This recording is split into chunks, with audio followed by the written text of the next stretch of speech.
Hello, movie lovers, and welcome to the show. So, we are actually going to be starting a little early. We're starting about a minute early, but that's okay. We're going to be reviewing our Superman 2 review. I was still not born yet. I'm actually negative 5 years old because I'll be born in 1985. So, therefore, I was not born yet. So, let's go on ahead. Let's review Superman Part 2.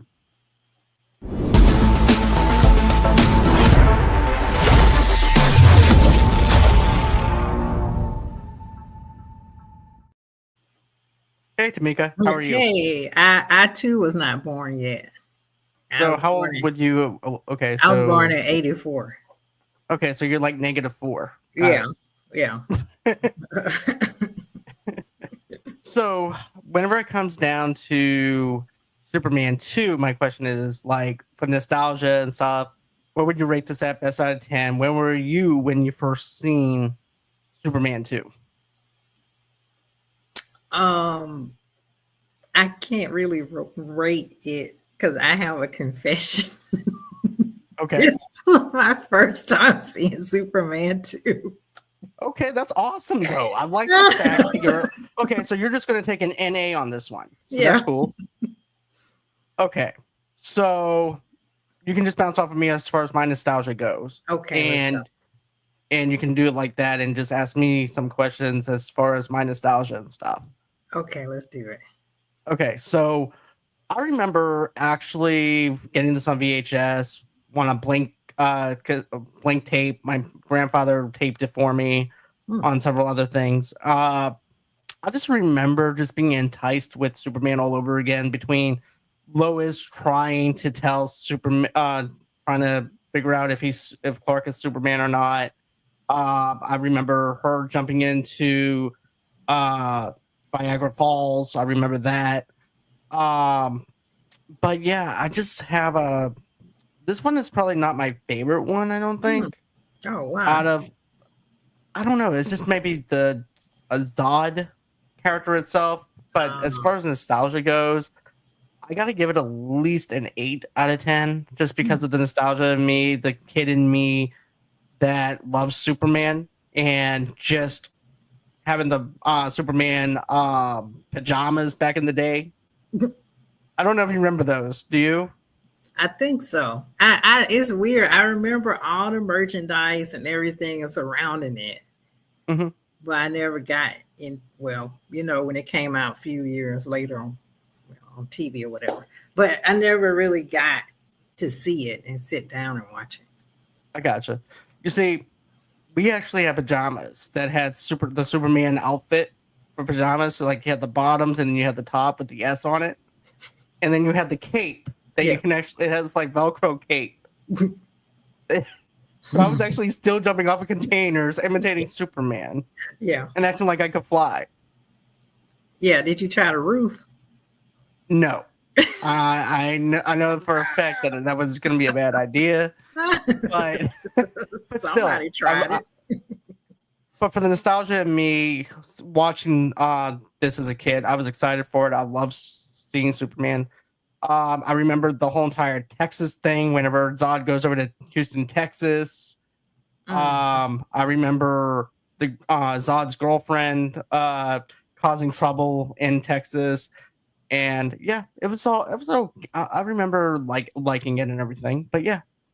So I'm gonna give it like an 8 out of 10 for me, nostalgically. Okay, okay, got it. So now that we got the nostalgia out of the way, Mhm. we're gonna strip all that away because that's Yeah. not even a thing anymore.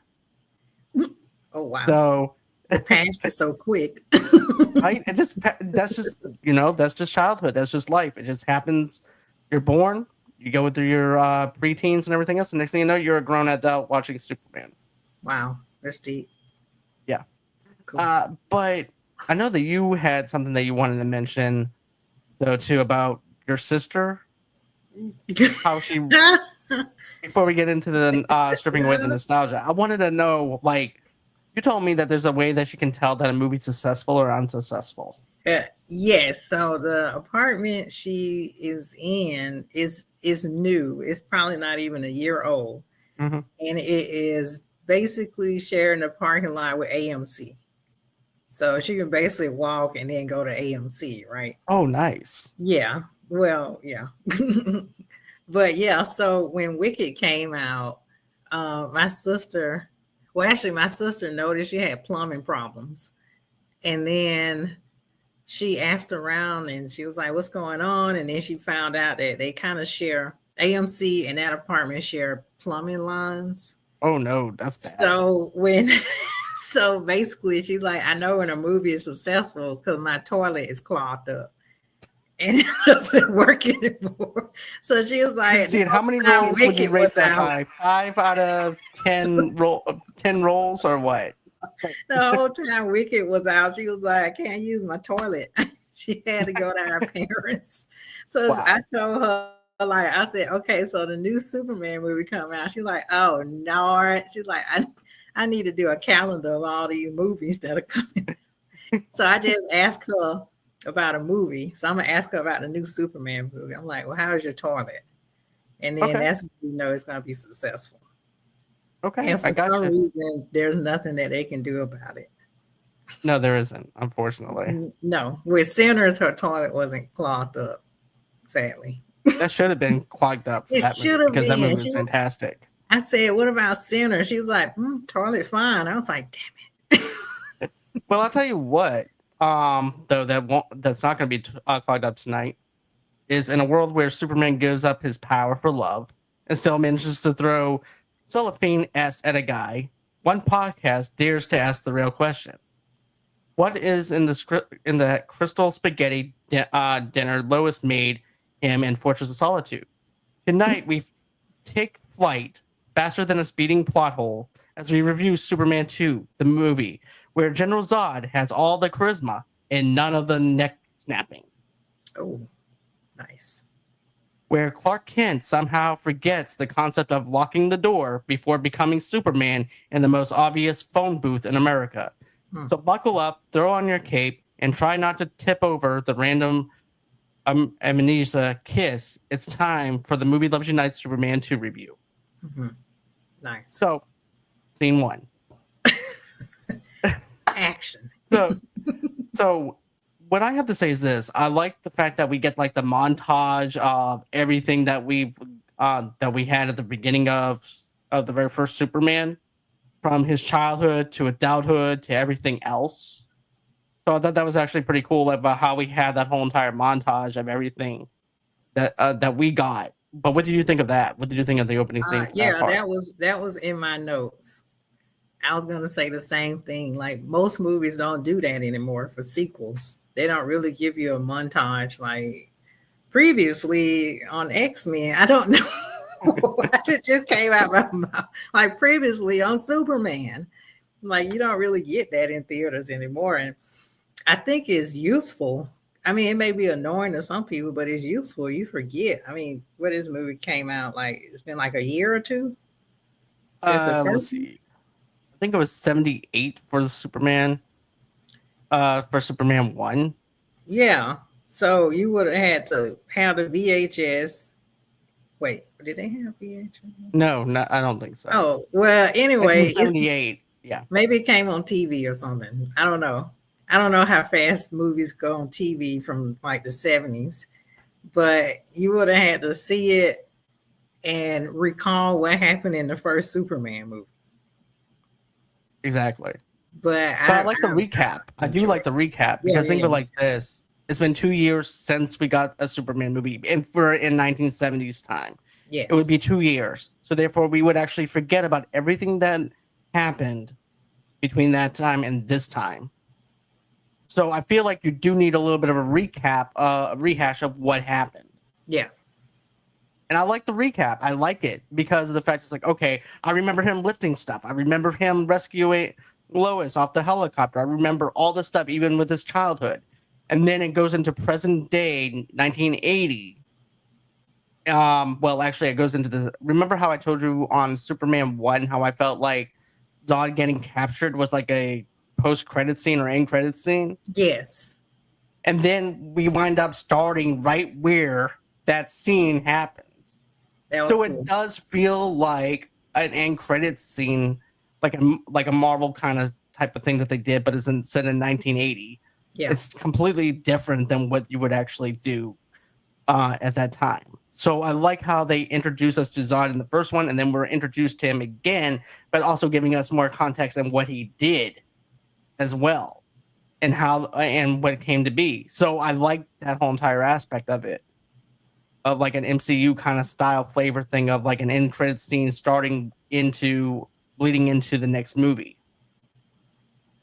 Yes. What do you think? I was in like the end, when the recap came on, I was like, oh my God, Superman. And like you said, when Zod and his people were escaping, it was jarring to see them snap a guy's neck. I was like, oh my God, we're starting this way down. It's like they need somebody need Superman help. How many deaths were in this movie? Just one? 2, 3, Just one. It looked like Cobra Commander from that G.I. we Joe. know of. There was a lot of injuries. Right? But is it just me, or does the costume look like a G.I. Joe Cobra Commander type of costume from G.I.? Oh, with Zod and his people. It looked like something. Remember when they're breaking into the Kryptonian thing, and then you see him sneak up behind this one guard? Yes. Yeah, that did look like Cobra Kai, that helmet. Not Cobra Kai. G.I. Joe, the Rise of Cobra. I don't know why I said Rise of Cobra. Cobra Commander. Yeah, I was getting all my Cobras mixed up. It's okay. It's not okay. I want to see this in a key. By the fans. But no, but yeah, the film begins the same with a prologue in which General Zod and his with his people, Ursa and Non, are banished to the Phantom Zone by the Kryptonian elders as punishment for their crimes. The story then moves forward to time. Clark learns from Perry White that Lois is in France, where terrorists who have seized the Eiffel Tower and threatened to level the city with a hydrogen bomb. Lois sneaks past a police barricade and risks her life like she usually does, latching onto an elevator in the Eiffel Tower. When the terrorists release the hostages, a counter-terrorist unit attempts to disable the bomb by detonating the emergency brake on the elevator, but this sends Lois plummeting to her death. Fortunately, Superman saves Lois from her doom and propels the bomb to the Minnesota where it explodes. So I like how we actually have Clark coming in and Perry's trying to put together a newspaper article and goes, where's Lois? She's in France right now handling a terrorist threat. And it's like, gee, Perry, that's not good. No, Clark, it's not good. That's why they're called terrorists. Captain Obvious. But because you got your head up in the clouds, Kent. Pretty much he does. Yeah, pretty much, yeah. He gets there real fast to save Lois once again. Right, because Perry sent her on a dangerous mission to see about this terrorism that's going on. She knew about the terrorism stuff before it even happened. She also wanted that Pulitzer Prize. Like she was trying to get this Pulitzer Prize for journalism, and she was tired of those fluff pieces, and she's like, I want the real action. Like she wanted to be a comeback journalist or something. Right. But I feel like now the beginning plot of Superman 2 has been done in movies now. Don't you feel like you feel some deja vu, like Eiffel Tower, terrorists, hydrogen bomb? Like it feels very real time now. Yeah. In present day. It really does, if you think of it. But then it probably was original.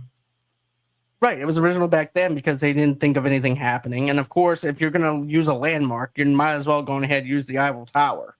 Yeah. Do something with. So, of course, you're going to have an action sequence with Superman flying over to France and rescuing Lois. Okay. But I like this sequence of the fact that she's underneath this elevator. She's still trying to get that story. And then, they try to defuse the bomb and then the elevator comes wanting to come crashing down. Yeah. and then Superman comes, and I don't know. There's just something about it of like that rush of death. That's I could die, and then there's this being that's Superman that will come in and save you. Yeah. And being shocked by the fact that this being is going to come and save you. And but also too, you're also not knowing if he'll save you either, because he's all the way in Metropolis. She's not sure that he'll be able to get there to her either. So there's that little bit of a threat of something that that might wind up happening to where she could possibly die. I can see somebody getting off on that, like a rush. Like it is like, I'm just gonna like jump off this building. Hopefully he'll save me. Like I can see that becoming an addiction. Which in my theory it is for Lois. Right, because she just wants to see Superman over and over again and and have that rush of excitement because he's there to save her. Yeah, because I mean her job's boring, and this is the most excitement she got. And then you got him, and he's holding you in his arms, and he's like flying. How many women to jump off the building?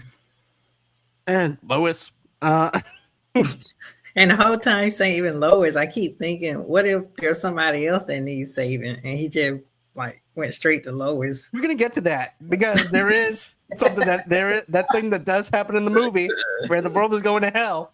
We're gonna talk about that. Yeah. We're gonna talk all about that part. But but I also like how he gets the elevator and just there's a bomb up there. I know, Lois, it's okay. Stand back. He goes on ahead, takes the elevator, takes it off the shaft of the Eiffel Tower, and then puts it up into the atmosphere, and it explodes. I thought that was pretty cool. Genius. Still. Yeah. Yeah. I mean, it's like debris floating in space, but it's fine, right? Our ecosystem is fine. Yeah, it's perfectly fine up until he accidentally busts Zod out of there. With the sound wave. See what I'm talking about, John? Consequences. Just like my theory. Well, how he turned bad time, and then we got Superman 3 with Richard Pryor. No, 4 with Richard Pryor. No, 3. That's part 3. 3. Oh, Jesus. Yeah, part 4, we have the guy from 2.5 Men in it. 2.5. Who is that? Charlie Sheen's brother is actually in the 4th one. With Gene Hackman. He plays the nephew of Gene Hackman. Of Lex Luthor. Famous? Huh? Is his I'll have to show you a picture later on. He played in Pretty in Pink. Yeah, you have to show me. Sorry. Okay, he played Ducky. Okay, back on schedule. Anyways. But yeah. Okay, not his actual brother. I was like, his brother's acting? No. I was talking about his nephew. Basically, the guy from 2.5 Men then plays the nephew of Lex Luthor. Got it. Okay. Yeah.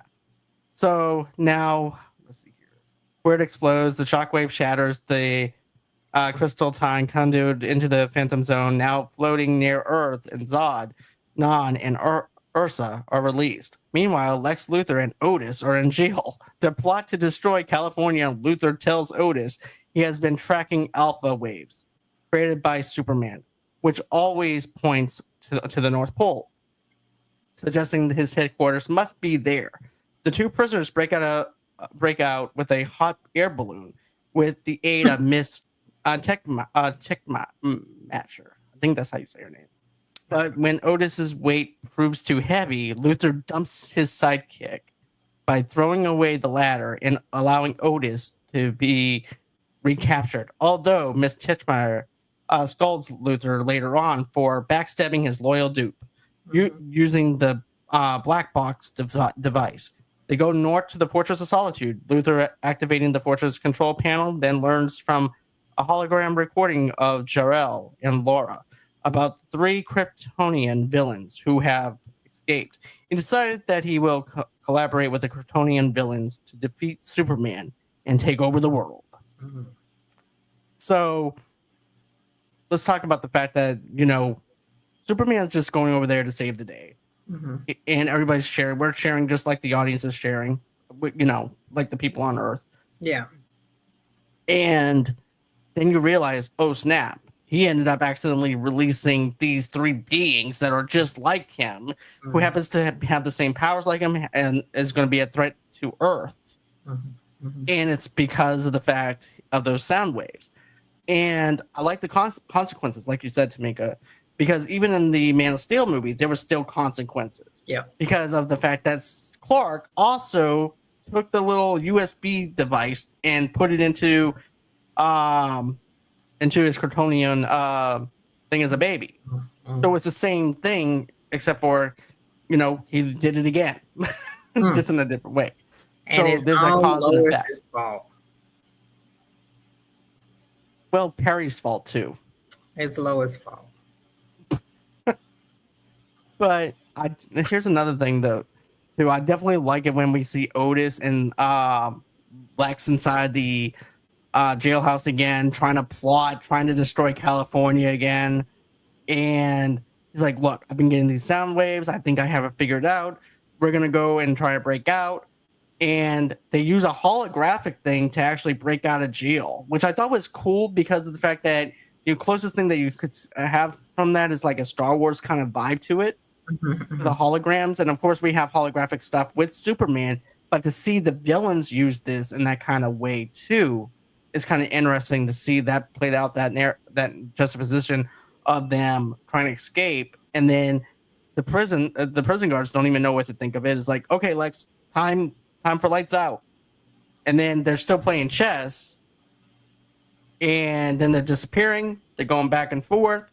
Then you have that scene where they're trying to go through the searchlights, searching for prisoners and stuff, making sure no one's breaking out. But I just thought that it was actually pretty cool to see like the air balloon, and then Otis is over there. He goes, "Okay, Otis, I need you to go over there and make sure that you go over there and you'll see something." Because what am I supposed to see? You'll know it when you see it, and it's the ladder. But what do you think? Yeah. Yeah, I thought that Lexus I thought that him figuring out where Superman was far fetched. But this is my 2025 brain. Because I'm like, how do you know solar waves or whatever waves and then North Pole and you're in jail? Like, how did he get his gadgets in jail to Yeah. locate?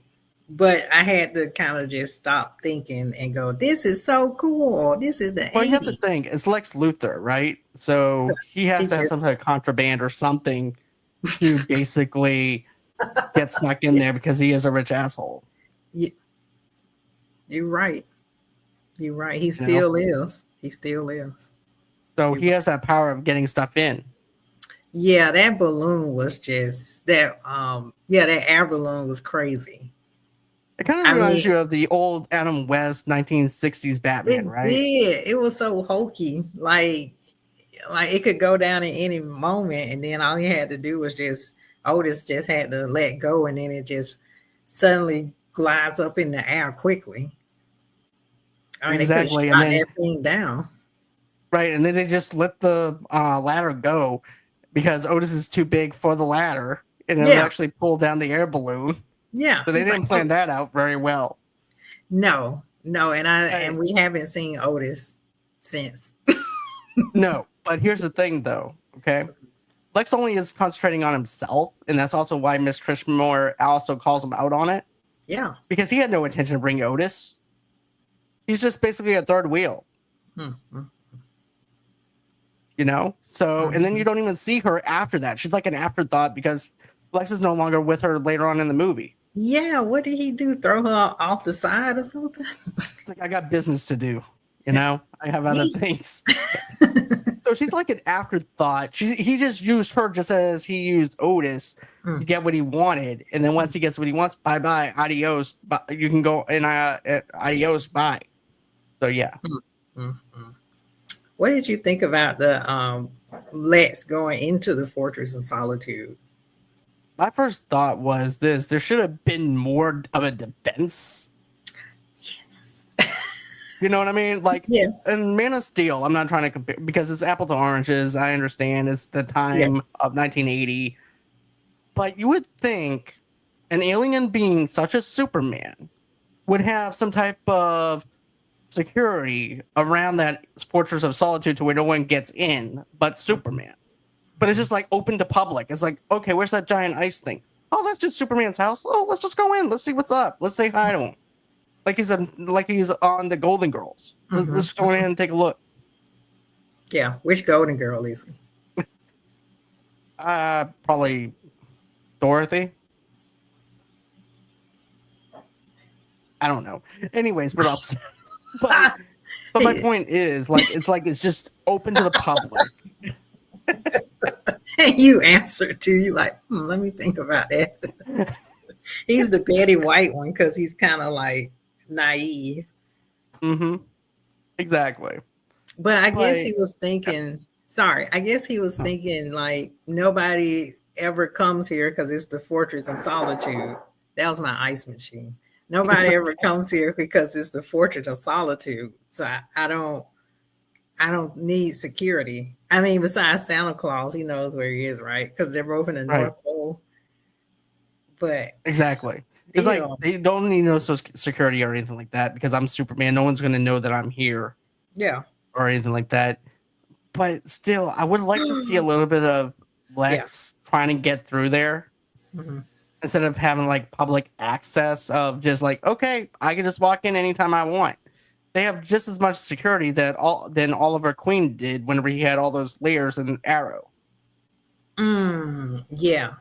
But, I mean, because they could have at least had the holograms of the parents like, don't enter here, or just have like little, like, I don't know, maybe like robots or something like they're gonna have for this new one, or something that's, or lasers, or have some type of laser thing that Lex has to try to bypass. Polar bears with laser eyes. It is pop up and go ping. At that point, it's now a Disney movie called Red One. I don't know, but you talking bad about Red One? That movie's terrible. The Rock gonna get you. I'm not scared of The Rock. He still thinks that his movie's a success. Anyways.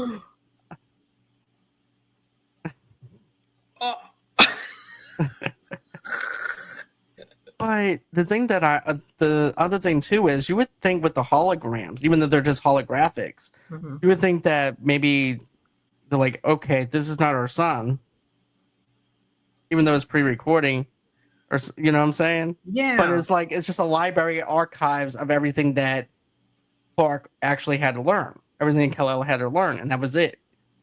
So then he learns, oh, there's other beings like Superman on this that could happen, that could pop in on this Earth, and I can actually get what I want. So then after that, he realizes, okay, those sound waves that I'm picking up is actually them.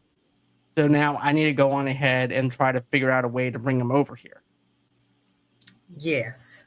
And he learned this before Superman. And I'm thinking, did he skip this part of his learning experience?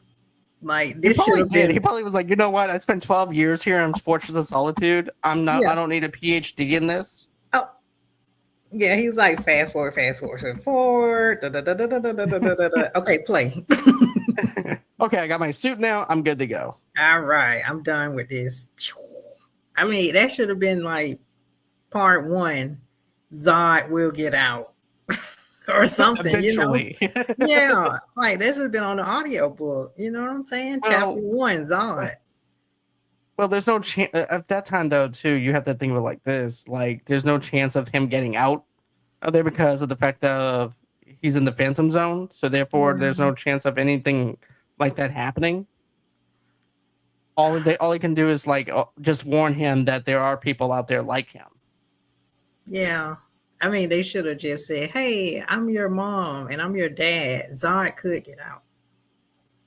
So anyway, just something mentioning that so he won't be fast forwarding to like, okay, this is my suit.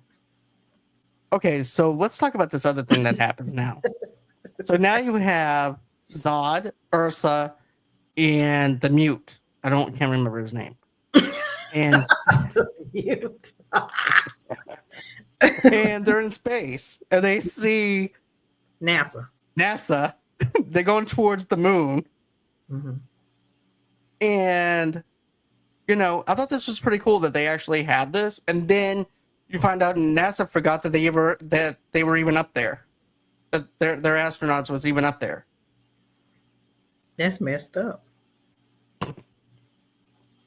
It's like this sounds very familiar. Yeah. NASA kills people. Well, NASA also forgot their own people recently. Oh. Remember? Yeah, they did, and then they aged.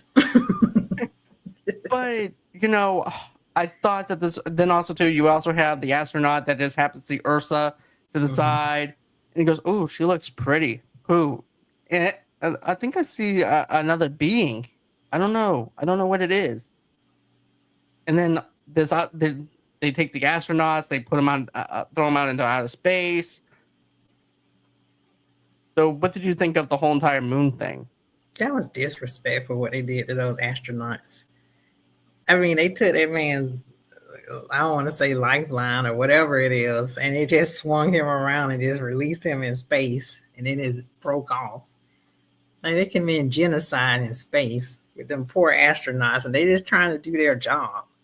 They didn't expect to see beings coming at them, and he looking at the woman like, oh, I haven't seen a woman in a long time. Hey, little lady. Like, this is some kind of bar in space. Well, remember, and also, too, I thought it was kind of weird that he's just wearing a hat.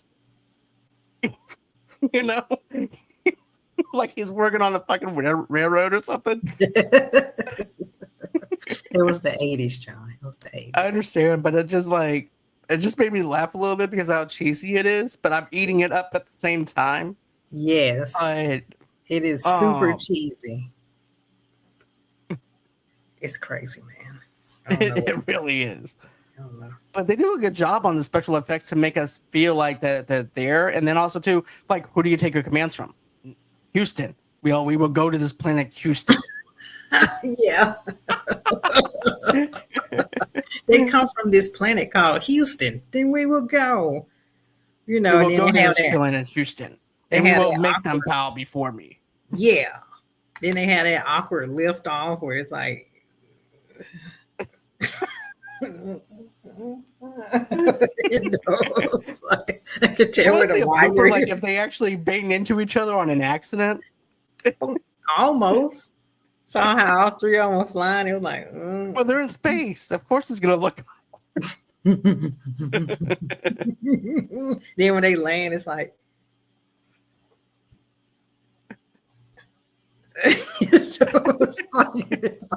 The woman is the only one that had the smooth landing. Like she got. Yeah, she's the only one who had a great villain landing, not superhero. Yeah, landing. Everybody else was clumsy. Yeah, I mean, minus Christopher Reeve because he was used to it. Yeah, he was used to balancing all that out. So now we have Clark and Lois doing a fluff piece. Clark and Lois are assigned in Niagara Falls, Ontario, investigating what Perry calls a honeymoon racket. Superman rescues a boy who falls over the railing by saying, "Hey, Mom, look at this. Yeah, that's nice, honey." Then flies behind a hot dog stand and emerges as Clark, saying he missed all the excitement as he was getting their lunch, causing Lois to wonder what Superman was doing in Niagara Falls.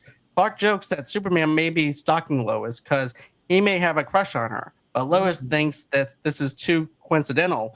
Later, she challenges Clark by intentionally putting herself in danger, figuring he will save her from drowning in Niagara Falls. Clark panics about Lois putting herself in danger and does not expose himself as Superman, but he does conveniently use his heat vision to burn off a tree branch so Lois can grab onto something. Lois makes it to safety and remarks how idiotic she was to think a wimp like Clark is Superman. However, later in the hotel room, Clark's powers are revealed when he quickly retrieves his fallen glasses from the fireplace with his bare hands, realizing that he wasn't burned. Lois realizes the truth after some hesitation. Clark admits the truth and takes Lois to the Fortress of Solitude because that's where everybody else goes because it's open season. Yeah. So let's talk about the fact that you had this fluff piece. Lois is tired of these fluff pieces. Now they have to pretend that they're married. And remember, the bellboy was like, well, it's romantic if you go ahead and carry your wife through the threshold. He goes, nah, we're good. Oh. The whole entire time, she's being a total asshole to Clark. Yeah. The whole entire time. The poor dude's in the friend zone. Forever. Yeah, and she goes, oh, remember she's doing the fresh squeezed orange juice, and she's calling him his best friend, work friend. Yeah. And then I like how Clark, when she mentions that guy again. Yeah. He played it off well. And then just how gullible and naive and lovable Christopher Reeve played Clark. Like even just sitting on the bed, those old honeymoon beds that shake. He's like, oh my, oh dear. Oh, did you see that, alive. Lois? It's alive. And she's like, what an idiot. And then he's like, look at this. And it's like the fire to make the fire go, the flame to go higher. Every cheesy thing that's in the honeymoon suite is in there. Yeah. And he just made it less romantic. Look, it's complimentary. Yeah, everything's complimentary. Just wait until you get the bill. Oh, yeah, that's true. That is true. Because of one Butterfinger over in Vegas, for example, my aunt got one out of there. She found out it was like $10. What? Dang. And she actually picked it up and put it back in the basket. Didn't even eat it. And they still charge her for an unopened packaging. Did they have cameras in there? What's going on? No. Oh. I think they have some type of sensor that goes off to allow them to know. Dang. But yeah, this is a racket, and this is actually what they're trying to do is expose the racket that's going on. And because you see, this is what they do: they get people that are just married, starting out, and then give them all this other gimmick stuff. And Clark's just having a good time with the fire and stuff. I would actually play around with that, but you see Lois over there behind his back, also doing the increasing the fire and stuff too. But then I thought to myself, why would I want that in my hotel room? I might burn the place down. Yeah, and that bed too that shakes. It's like I just want to go to sleep. But it's very tacky. It's a very tacky hotel room. You have a pink lion tiger thing laid up on the floor that Clark winds up tripping on later on. But yeah, can we talk about that kid? Because he was terrible. Yeah, I mean, he's the most punchable face for me. He is. I was like, you need to put a leash on that boy. He's like, Mom, look what I can do. She was like, that's nice, son. I'm like, no, it's called put a leash on him. He is wild. And then when he fell, of course, it was a dummy. Like, when he fell, I was like, just let him fall. Just get a new kid. Well, even when Clark confronts, remember when Clark goes, son, get off that ledge, son. And the mother goes, oh, thank you so much for doing that. Then 10 minutes later, he's out on that ledge again, over the reels, doing his little balancing act. Hey, Mom, look what I can do. Yeah, that's nice, honey. And she's over there eating cotton candy. Yeah, because she knew he was going to do it. And then she was like, this is the day I get rid of that kid. This is it. And then Superman rescues his ass. Damn it. I mean, he saved my son. She's like, I'm just going to sit eat some cotton candy and give me a new kid. Sick of this joker. Poor little Timmy. Yeah. Down the well. Womp womp. But yeah, I would. Yeah, go ahead. No, you go on ahead. I was going to say I would be like Lois too, suspicious. Like, what is he doing in Niagara Falls? It just happens to be here. But also, he could have played it off like I have sonic hearing. And anytime somebody's in trouble, I rush to the scene. Right? Well, he could also say that he had some other thing that happened in Niagara Falls that just happens to be right there. I had some important business in Niagara Falls. I just happened to be in the neighborhood. Right, exactly. Oh, Lois, is that you? Oh, but it's not going to be running into you here. I didn't have to save you this time. I had to save this punk ass kid. Let's go to the bar. But I have to wait for my hot dog. Clark's going to be back with my fresh squeezed orange juice. Clark? Who's Clark? Sounds like a dud. But then she wants to try and prove that he is Superman. And then she winds up throwing herself over the thing. Mm-mm. And Clark is like, okay, I don't have time for this shit. For an instant, I thought he was going to break and then go save her. But it was really smart he didn't. He does it again on part 3. Oh, shit. She does the same shit again on part 3. Okay, yeah, that made sense. Yeah. But, yeah, it was really smart that he didn't, but it was very risky. Right, because he would actually have to expose himself. Because normally if he's going to go on ahead and change, he has to go somewhere privately to do it. This exposes him to the public. Everyone will be all over him, not just Lois. So he's saying he was lazy. I don't feel like changing. I just changed. He got a branch. I just changed. I'm not doing this again. I don't got nowhere to change.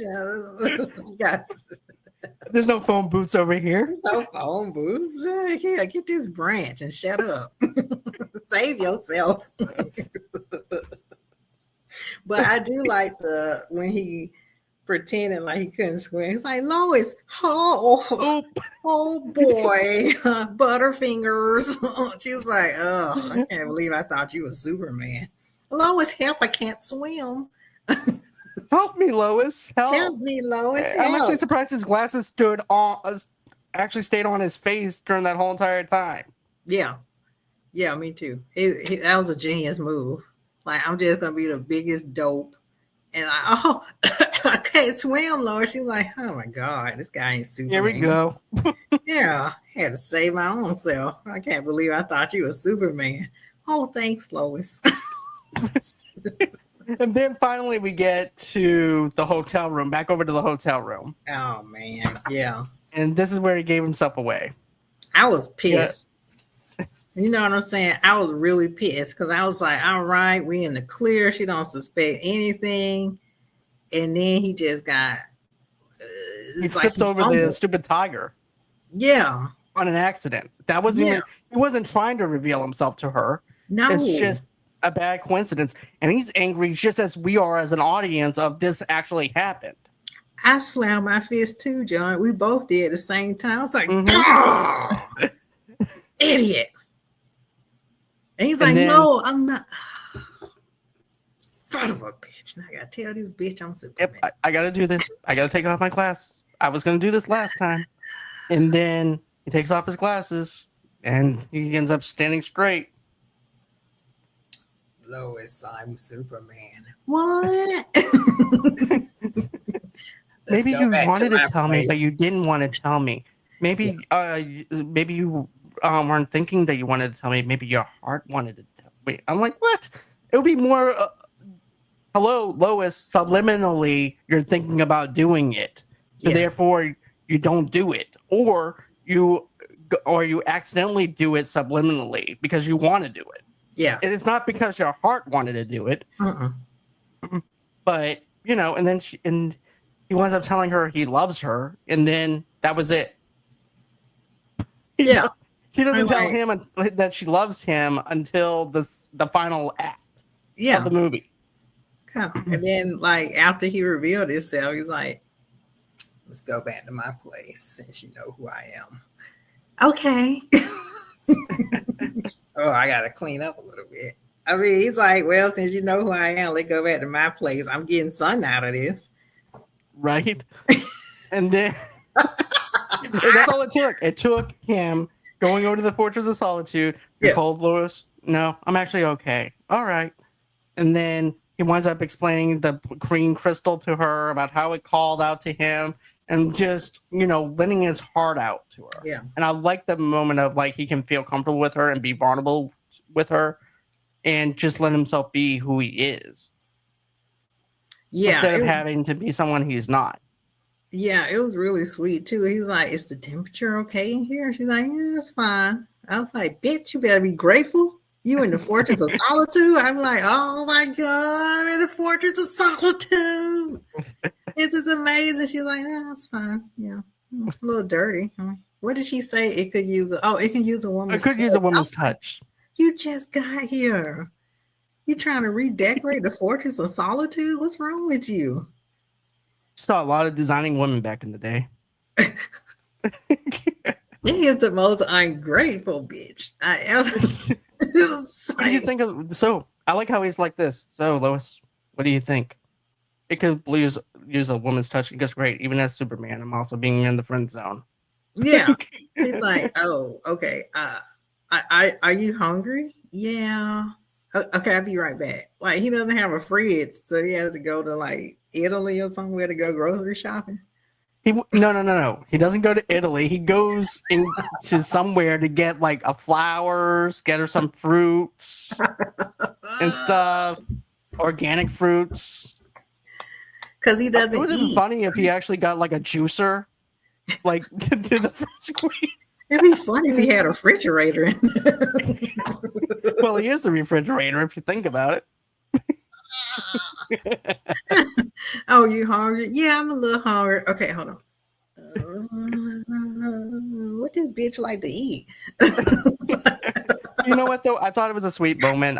All jokes aside, I thought it was sweet of him to go above and beyond just for this one woman that he loves. Literally above and beyond. He went where I thought he went to Italy, but he went somewhere. He went somewhere out of the country to get her some exotic rainflower flowers, and then came back. And then he had like a bag, like he went grocery shopping.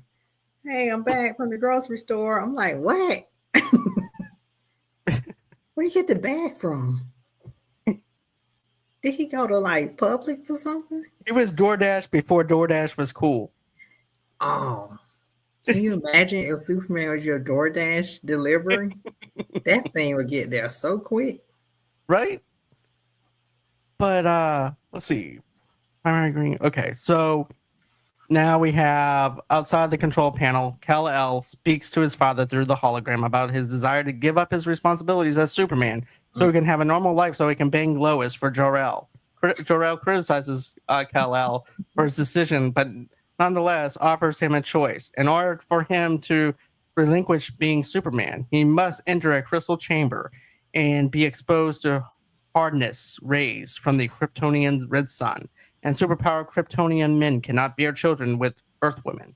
He will therefore lose his powers permanently and no longer be invulnerable as he has been before, becoming a normal man.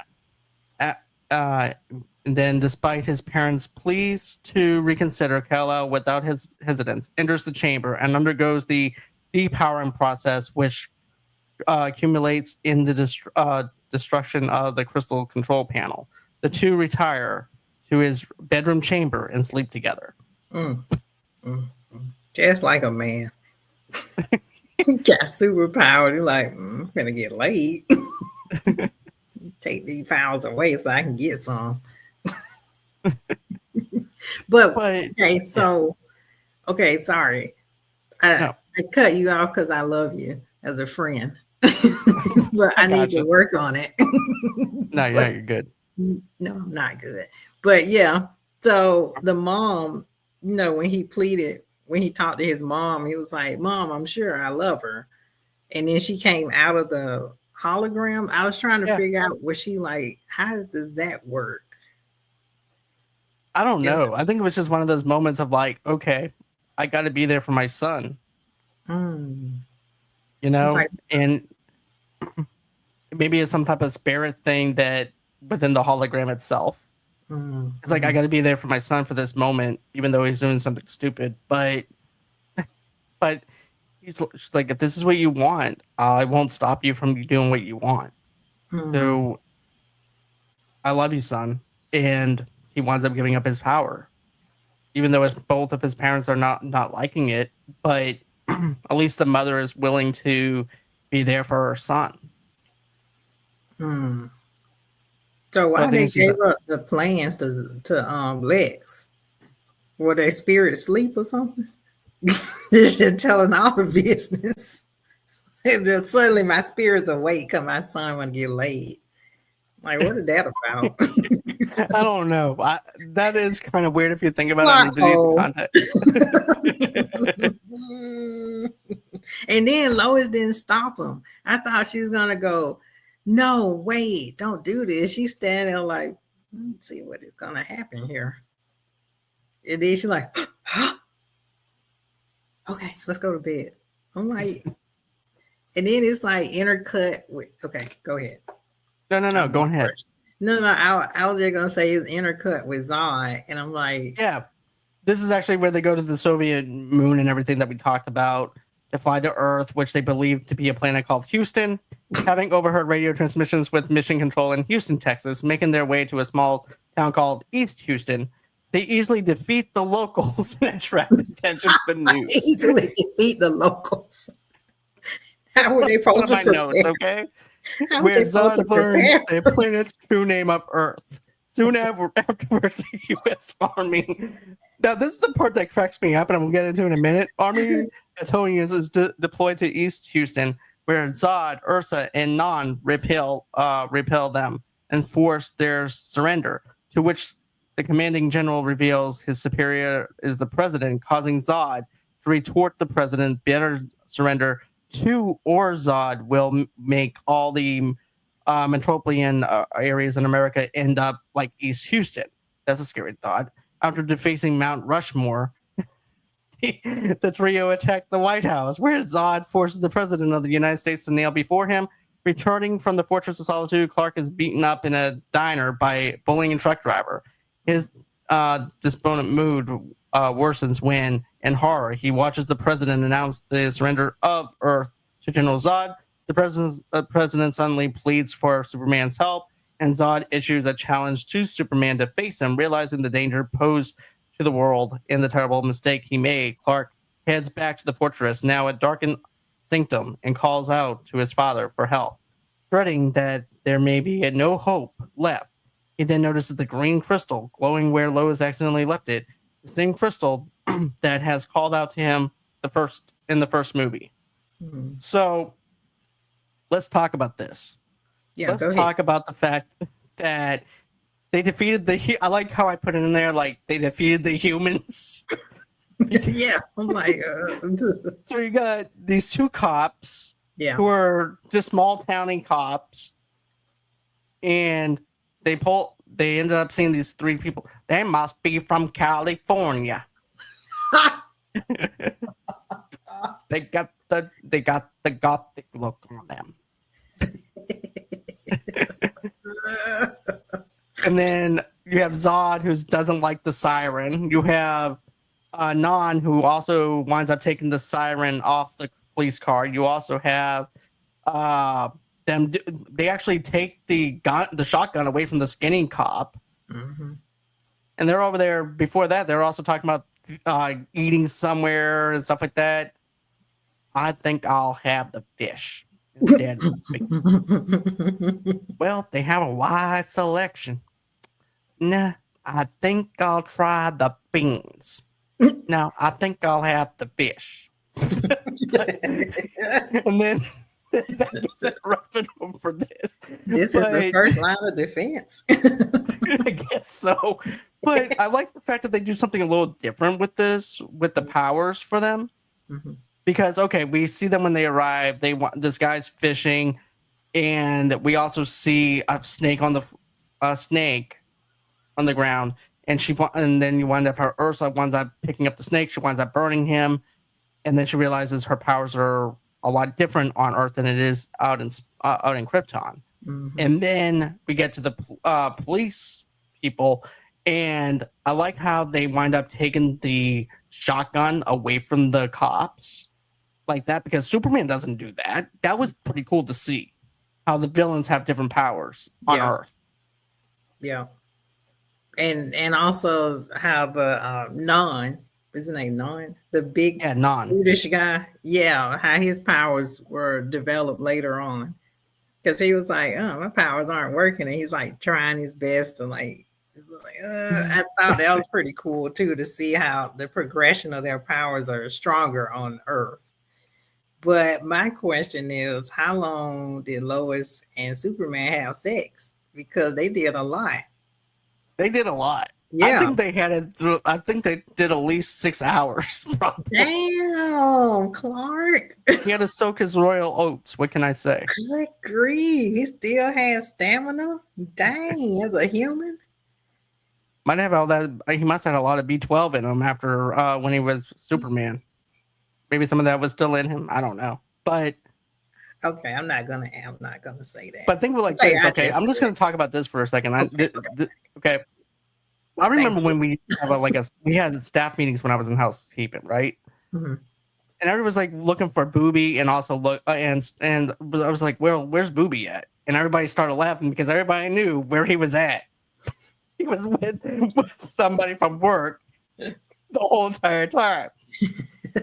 This is the same thing with Superman. It's like, well, where's Superman at? Yeah. He's over there banging Lois while this stuff is happening without a care in the world and not knowing that this is happening. In silk sheets, by the way. Yes. Very romantic. And everybody's like, where's Superman? And then it intercuts and then go, oh, yeah. And it's like, where is he? And it's like, y'all can stop intercutting. We know that they're having sex. Right. We already know they're laying down together. They're not playing patty cake or anything. No. That's how do you explain that to your kid that's watching Superman too? Mom, what are they I don't doing? know. That went over my head as a kid. I just went on ahead and was just enjoying the movie. I didn't even care. I was like 8 or 9. I didn't even pay attention to it. All I was there for was Superman and the villains. I didn't care about Lois or anything. Dang. That's all I cared about. How did they trick all them kids? But oh, can I talk about Ursula when she went into the bar and she was with this drunk hillbilly and she did this arm wrestling contest with him? Oh yeah. Yeah. Going ahead. Yeah, and then she flung him out the building and he's like under the truck somewhere. And I was like, that's so cool. That was badass. I mean, and then she just takes off the sheriff's badge. Because, oh, who do you serve? And just takes off the badge. And then I like how they take the kid's father and starts twirling him around up in the sky. Because gee, sir, can you please put down my dad? Can you please put down my dad, sir? Yeah, he's not doing nothing wrong. Yeah, can you put him down? So yeah. And then you have the army come in, and I remember the news reporters, right? They reported that they can't have any type of radiation there because of the town, but yet you're going to have a bazooka come in there and try to kill Zod. Then you're going to have missiles coming at him, but you can have that, but you can't do the other thing. Listen, they infiltrated Mayberry, and that is a sin. You know what I'm saying? And then the whole movie, she's still wearing that badge. She was collecting stuff. She had the NASA one. She killed those astronauts and took them back. This is mine. These are my kills. Right. That's what she was doing. She was collecting the kills. Like Man, dog that's tags. messed up. It's messed up. It was. But then you have them, before that happens, before the army comes in, you also have, so who does this report to? Who do you report to? Everyone around the world. The planet Houston? No. Earth. Who's in charge of Earth? The president? Okay. That is pretty crazy. The president is in charge of Earth. Right. And then I also liked how then you have them taking over the Rushmore. Yeah. Half the And then movie after they that, you get stayed up. into Yeah, go what's ahead. that? No, go ahead. Then after that, they infiltrate the White House and wanting the president to bow down before Mhm, them, because well, will it save the people? mhm. And if it does, I'll do it. And then at that point, he goes on ahead and surrenders himself and gives the power over to Zod. Then at that point, the diner scene happens with Clark. He gets beaten up because he has no superpowers anymore. He's just an average Joe now by this hillbilly. Mm-mm. That was sad.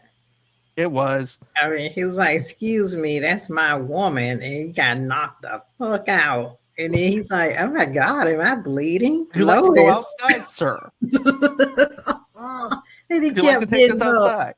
He kept getting you like, "Stay down." He was like, "No, no, I can do this. I can do this."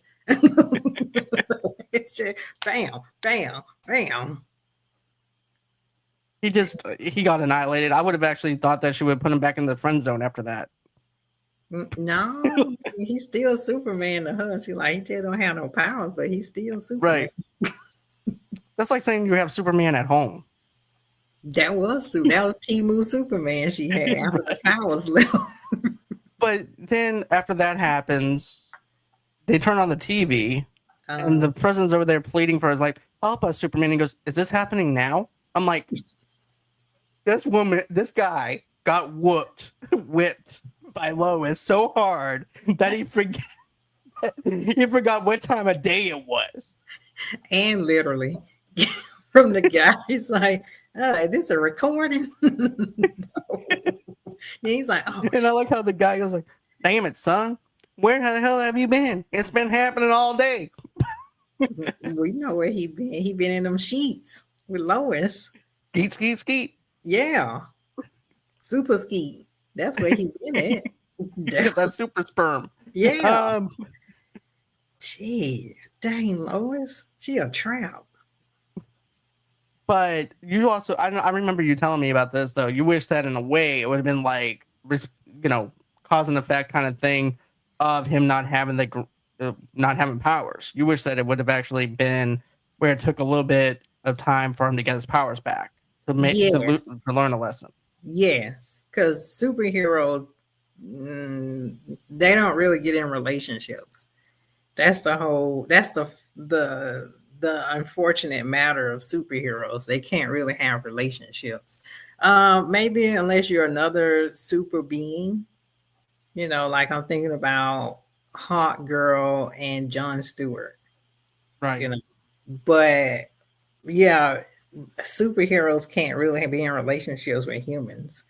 So my thing was, he probably shouldn't have got his powers until later on, or dare I say, push it to 3 and have Zod take over more stuff, and then he feel the consequences of, I gave it up for the draws, and this is my consequence, and then he'll never do that again. But you had to wrap it up, because Zod was like, I'm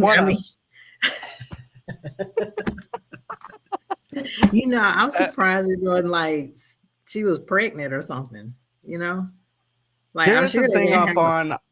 I remember watching Lois and Clark, The New Adventures of Superman. Oh, that was good. See, I remember that. That was my childhood. This still holds up to this day. This line. Because when were you going to tell me that you were Superman? When the kids start flying around the room? Oh yeah. So, just one little scene that I remember from Lois and Clark, The New Adventures of Superman from the 90s. But, my thing was this. I think it would have actually worked if Lex came back to the Fortress of Solitude and took the green crystal. Oh. And here's the thing. And Superman not knowing it will turn him back or not, and knowing that this villain has it. Wow. Is a 50-50 chance that he gets his powers back if he has this crystal. Boom. See, we could have wrote Superman 3. And then it could have been like, when he took the crystal, he was like, unlimited power. Then it's like, da da da da da, the end. And you like, no, no. And then you have to wait for Superman 3. And then they continue it with Zod. That's the way it should have been. Here's the thing with me, I'm not a big Zod fan. Okay. I've never really cared for Zod as an. It's fine, John. I mean, unless we it's Michael Shannon. Michael Shannon and Man of Steel, I liked. We were writing a movie together, John. We were trying to write Superman 3. We're trying to rewrite. I was only trying to do Superman 2. I was only going to be attached to one project. You were trying to get me to do part 3. I'm trying to stretch it out. Like we need. You're trying to be a studio executive. Yeah, we need the villain stretched out where he get his powers in 3, and then he's like, "Oh, my powers are back," and then he fights him. Okay, but let's also talk about this too. Okay. Okay. Next. So next scene, Lex Luthor visits aboard Zod at the White House and negotiates a means to lure Superman to the villains by holding Lois hostage. He also reveals that Superman is the son of Jor-El. They're imprisoned. They arrive at the Daily Planet offices and sees Lois, only to be interrupted by the arrival of Superman. His powers fully restored. A destructive battle ensures among the 4 Kryptonians as Superman struggles with a new experience of battling multiple enemies of his power level. When Superman is knocked down, an angry mob attempts to launch the Zod trio, but are beaten back by the super breath. Superman shouts at Zod to leave the people alone, then flies off unexpectedly. Zod is perplexed about the sudden retreat, but Ursa summarizes they have learned Kal-El's weakness. He respects for human life, and that he was aware people would be hurt if the fight carried on in a highly populated place like Metropolis and resumed somewhere remote. The Zod trio abducts Lois and Lex Luthor and follow Superman to the Arctic. So, what did you think about Lex coming in? This all of a sudden trying to be the puppeteer, and I like how Zod looks at him and goes, "You have nothing to offer us, human." Yeah. He goes, "What the fuck do you have for me that I don't already have?" And he's trying to negotiate with this god being. He goes, "I already got that. What else you got?" You have to hand it to Lex. He is a super genius mastermind. He don't care if he's a human or a god, but he obviously manipulated them because it worked. He was like wave his little flame, like, "Yoo-hoo, I'm Lex. What's your name?" I mean, they could have just zapped him like that. But he's like, wait. I know how to get Superman. Like, he's a genius. You know, like he can just like read people and he knows what they need. Like, I know these people probably want to know where Superman is. My leverage is I would take you to Superman.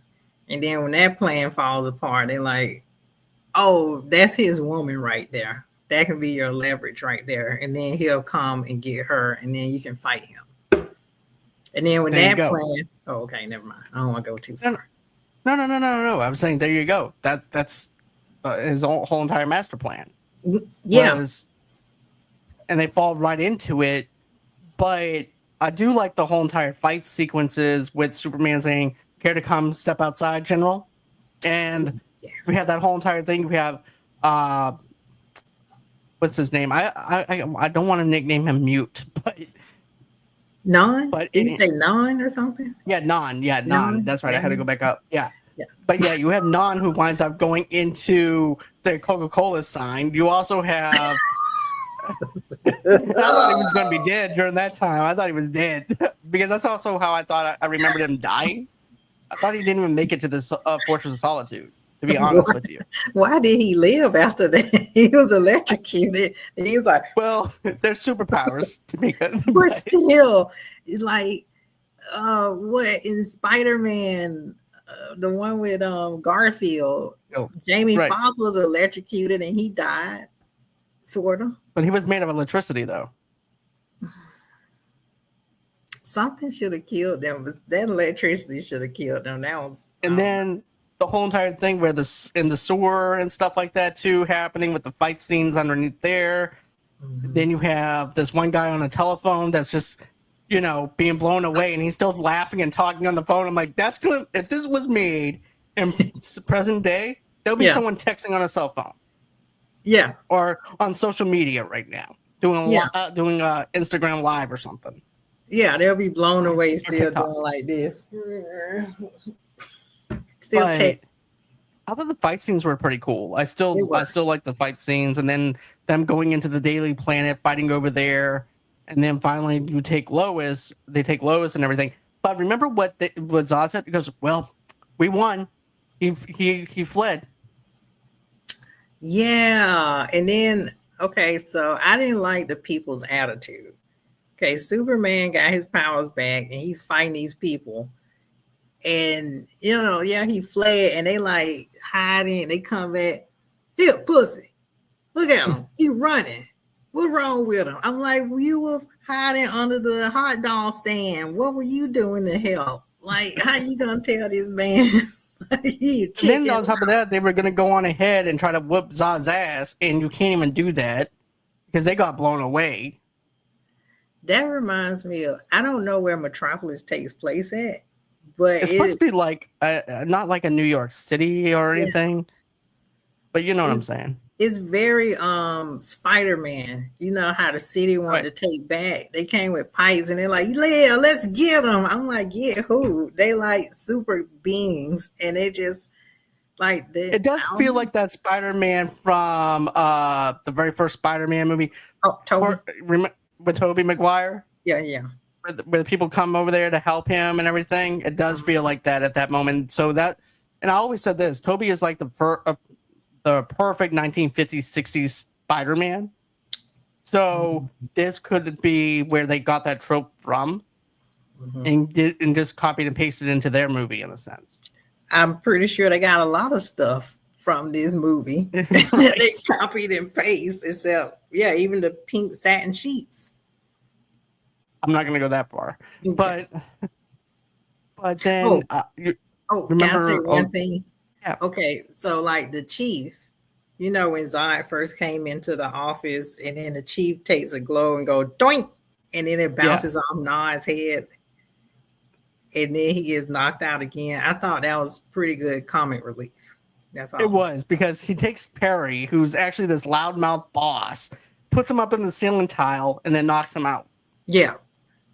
And then Lois picks him up. She's like, huh? What? And then he is knocked out again. She's like, oh, crap. Sorry. And then they want to kill Lex. And Lex is over there waving that handkerchief again.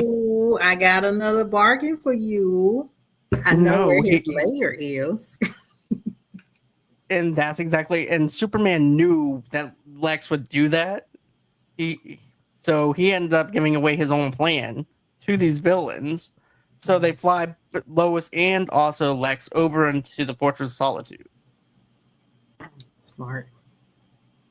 But then you actually have that whole entire thing where Superman attempts to distract the villains with a hologram that it creates of multiple images of himself. However, after grappling with Zod, Ursa and Non threaten to tear Lois's limb from limb, and Superman agrees to release Zod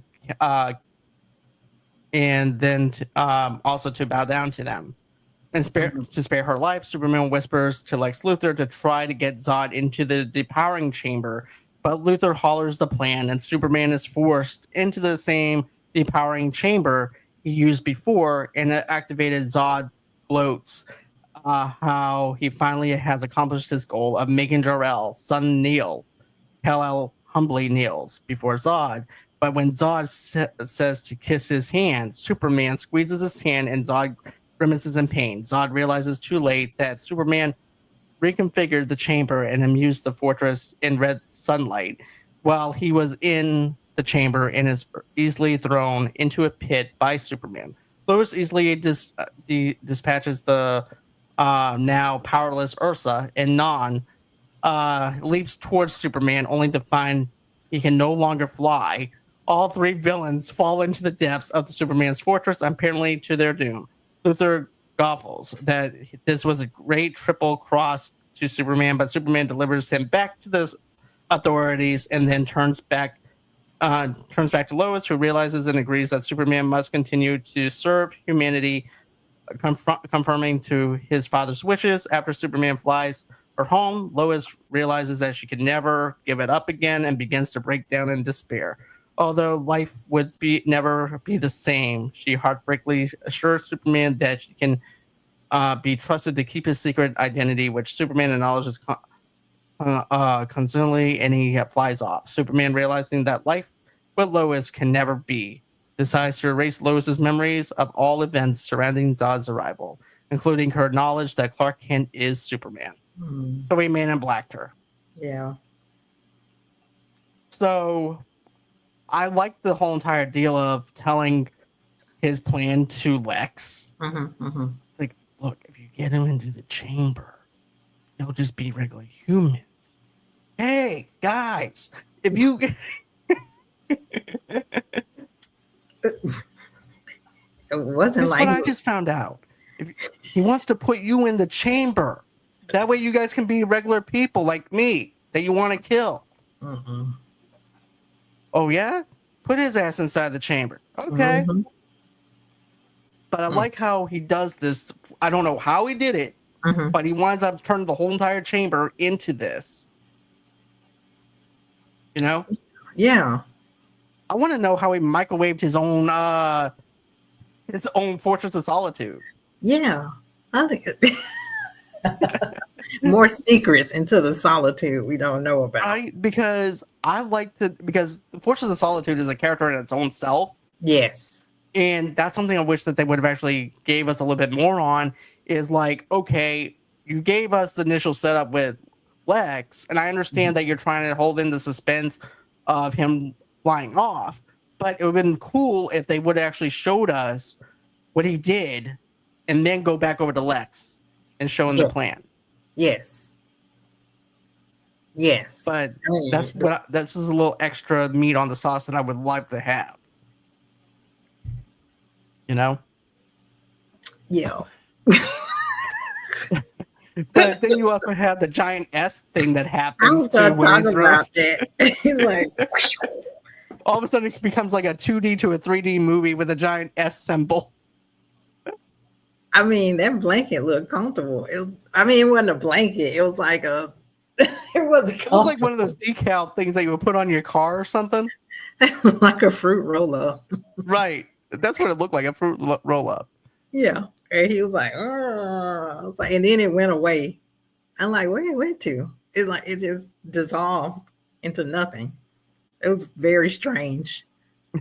I don't know. But anyway, but yeah, I thought the disappearing acts that he did was really cool, just multiplying himself. And I try not to bring other movies into this, but I will. Yeah, it reminded me of Doctor Strange and Thanos, which my new theory is that all movies begin with Superman 2. They just take all the ideals from Superman 2. The thing that threw me off was when Superman said, I used to play this game as a kid. I'm like, with who? You got bullied in school. You never played this with anybody. Did you play it with yourself? I mean, I didn't mean it like that, but I think it'd be dangerous if he did that. Right? But that part didn't make sense to me. It's like, I used to play this with my friends as kids. Did you? Yeah. Bro, we saw Superman 1. You didn't have no friends other than Lana. Well, maybe it was Lana. I don't know, but, you know. So. It was a genius plan. Like, he had a genius plan. He could read Lex like a textbook. But I want to know, where did they fall to? You know how nothingness. Oh, okay. That's what I'm thinking. I'm just thinking it's like nothingness. It's dead.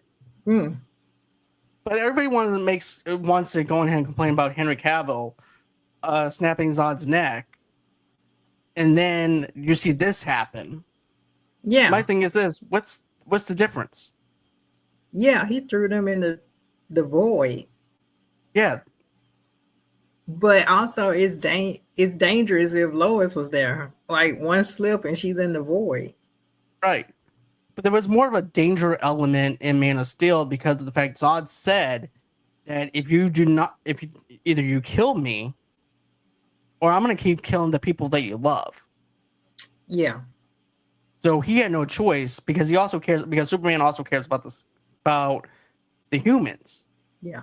So the only person you have in there is Lex, that's a human, and you also have Lois. So the stakes are kind of low in a sense as to the danger element of it, because you have that dazzle and distress versus it being Man of Steel, where you have that danger element of, oh shit, people on Earth, the Metropolis is going to die because we have buildings falling all over the place. We also have the destruction of the subway system and everything too. These people are locked in. Zod's about to burn them with his laser eyes, and either is killed or be killed. So, I had no problem with what he did. I was like, thank goodness, this is the Superman I wanted. And everybody was like, oh my God, he's a Boy Scout. I'm like, not in this movie. No. If he was a Boy Scout in this movie, he wouldn't have gave up his powers. Right. Not in this one. He was just trying to get some sex. Yeah. And then that's all he wanted. Then he kills Zod. Right. And then he killed Lex in my mind because I ain't see him no more. I like that he shows back up. Oh, I was like, did he leave him at the house? Part 3 is a completely different movie than this. You actually have new villains in Part 3. That's not even connected with Lex. Lex shows back up in Part 4. Was he like the housekeeper?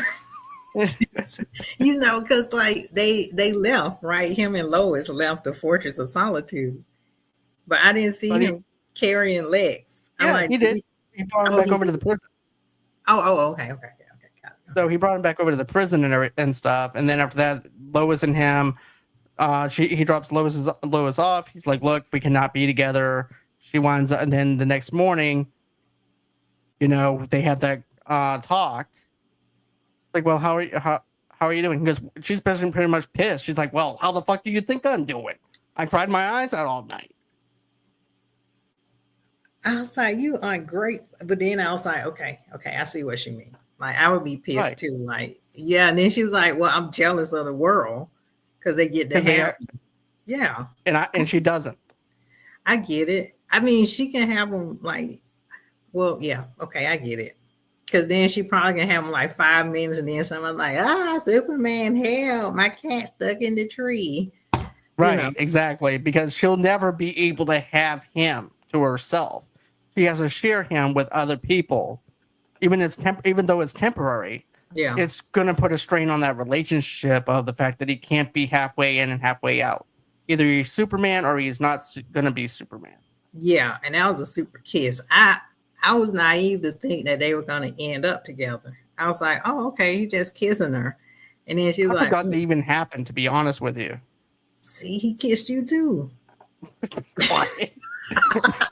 No. But he Men in Blacked her with this kiss. With those powerful super lips. But I always thought that they were together after this. But I was like, okay, so I remembered it differently. Which also explains why she was trying to jump out the window in the third movie to prove that he is Superman. Yeah, I think in the comics they were together though, right?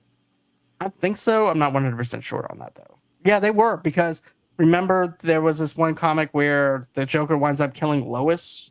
Oh shit, no, I don't remember. I remember they got married. Superman winds up killing... Okay, that's right. Joker winds up killing Lois. And then Superman winds up killing Joker. Oh shit! I gotta read that. Okay. I think it's part of the Injustice series. I remember a comment where they got married. I don't know if he gave up his powers or not. But now we have this other thing now too. Clark, now with his powers restored as Superman, goes back to the diner and confronts Rocky, who is more than willing to pick a fight with him. Much to the surprise of the diners, the strange young man handles the bullying customer like a little child, eventually filling him across the counter and sending him crashing into the pinball machine, knocking him unconscious. Clark then offers to pay the owners of the diner for the damages, with those around wondering how the stranger was able to beat the bully. Clark simply replies, "Oh, I've been working out." Yeah. So I like that moment of like, okay, this guy who's been harassing this diner for God knows how long, and he finally gets his due. And I like how he spins him around really fast on the chair and then sits him up on the thing. Goes, he'll take his order to go. Yeah. And shoves him. Yeah. Yeah. That dude's such an asshole. And then his internal organs were bleeding. Yep. Why do people think that Superman is a Boy Scout? Because of the fact that he represents America in the way we are. And also, too, he does everything that everybody tells him to do. And he has to respond to everything that is going on around him.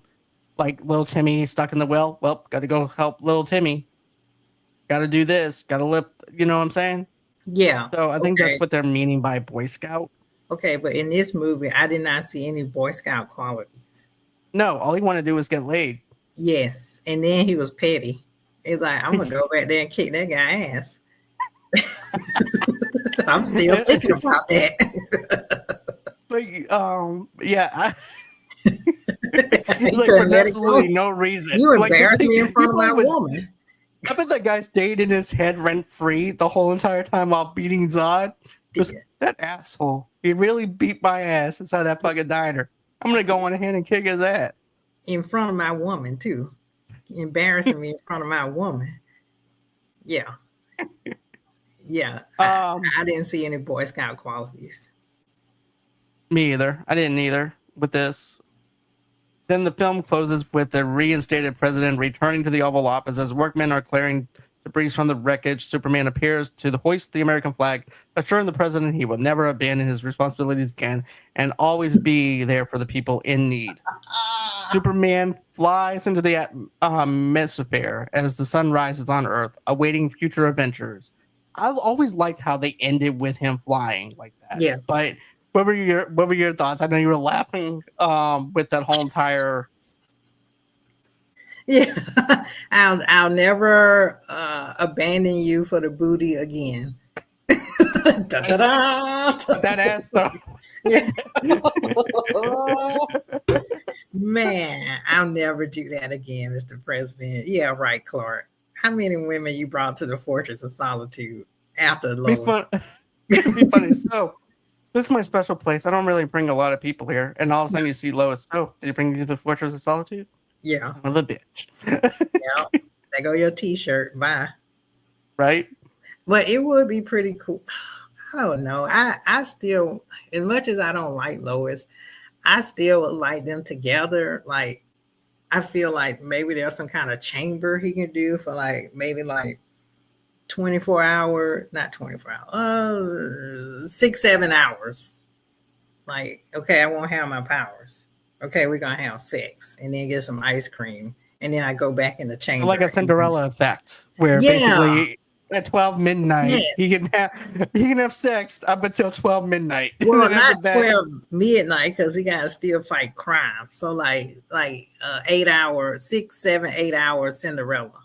So it's like using up your free minutes when you had unlimited calling. Got it. Yes, exactly. That's what Superman needs. If he wants Lois in his life and he want to get laid, then he needs to do that. And then he needs to like multiply himself like a suit of armor, like Tony was talking about, and have them fight his petty little things. Like my cat stuck in a tree, and then like they can go over there and fight the super bots while he gets laid with Lois.